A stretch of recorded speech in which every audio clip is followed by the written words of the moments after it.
कहानी नीरू की है। पंजाब की नीरू की शादी दिल्ली के राहुल से होती है। दिल्ली कितना बड़ा शहर है ना, लेकिन आप लोगों का घर तो बहुत छोटा है।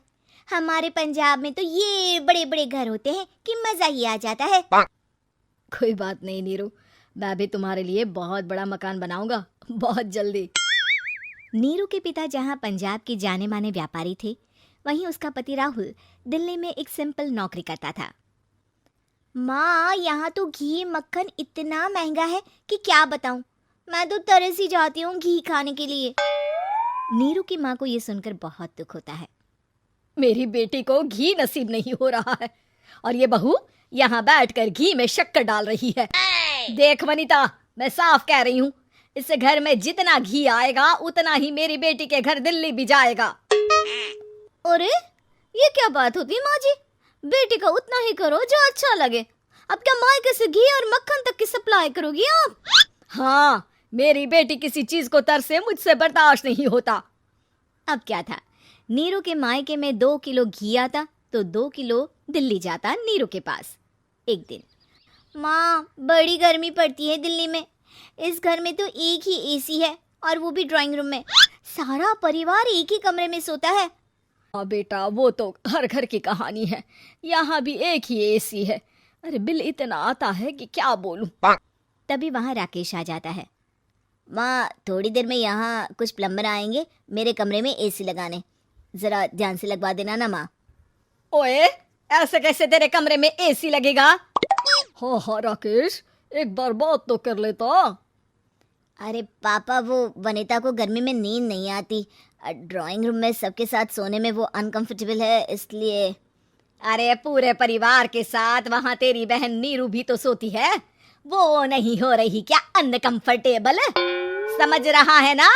अगर एसी लगेगा तो एक दिल्ली में तेरी बहन के कमरे में भी लगेगा, तभी तू लगा सकेगा।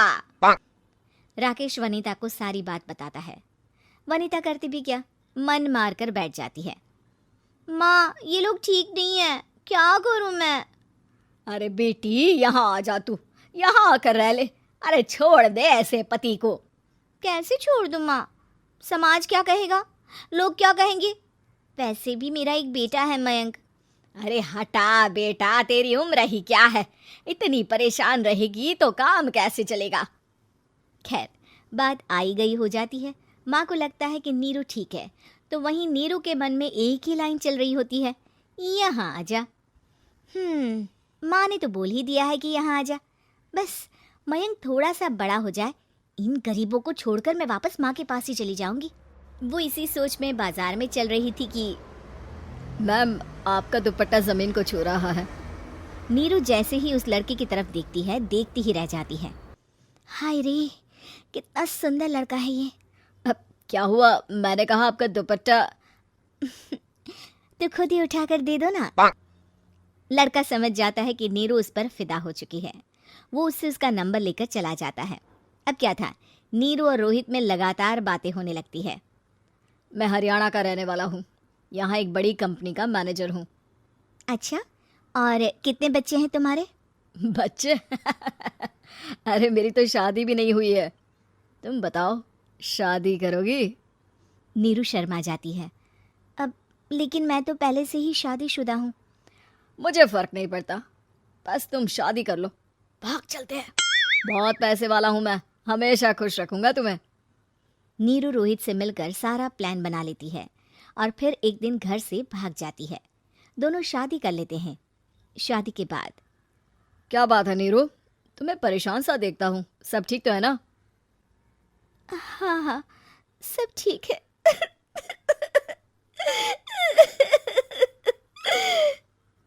ये कहते कहते ही वो रोने लगती है। अरे क्या हो गया, रो क्यों रही हो? मैंने तुमसे एक बात छुपाई है और वही बात अब मुझे परेशान कर रही है। रोहित, मेरा एक बेटा भी है, उसका नाम मयंक है। क्या बात कर रही हो, ये तुमने मुझे पहले क्यों नहीं बताया? देखो नीरू, मेरी माँ को मैंने ये नहीं बताया है कि तुम शादीशुदा हो। बच्चा मैं मैनेज नहीं कर पाऊंगा। नीरू को समझ में नहीं आता कि वो क्या करे। तुम उस बच्चे को अपनी माँ को क्यों नहीं दे देती? नीरू चुपके से माँ को फोन करती है। माँ, क्या मयंक को तुम रख सकती हो? बेटा, मैं राकेश के साथ बात करती हूँ। आखिर घर का बेटा वही है, जो वो बोलेगा। वैसे भी बेटा, तूने जो किया है ना, उसके बाद से पूरा घर तेरी बुराई कर रहा है। मैं भी अब किसी से तेरे लिए लड़ नहीं सकती। राकेश बेटा, नीरू ने तो जो किया बहुत ही बुरा किया, लेकिन मैं सोच रही थी कि क्यों ना मयंक को हम यहां ले आए। तभी वनीता बोल पड़ती है। वाह जी, ऐसे कैसे यहाँ ले आए? यहाँ क्या भंडारा भरा है? और जिस बच्चे की माँ ने नहीं सोचा, उसके लिए हम क्यों सोचे? नीरू को एक बार तो अपने बच्चे के बारे में सोचना चाहिए था ना। अरे लेकिन तेरे पास भी तो लड़का नहीं है ना वनीता। माँ, वनीता ठीक बोल रही है। कल को वो बड़ा होकर इसी घर का हिस्सा मांगेगा तो हम क्या करेंगे?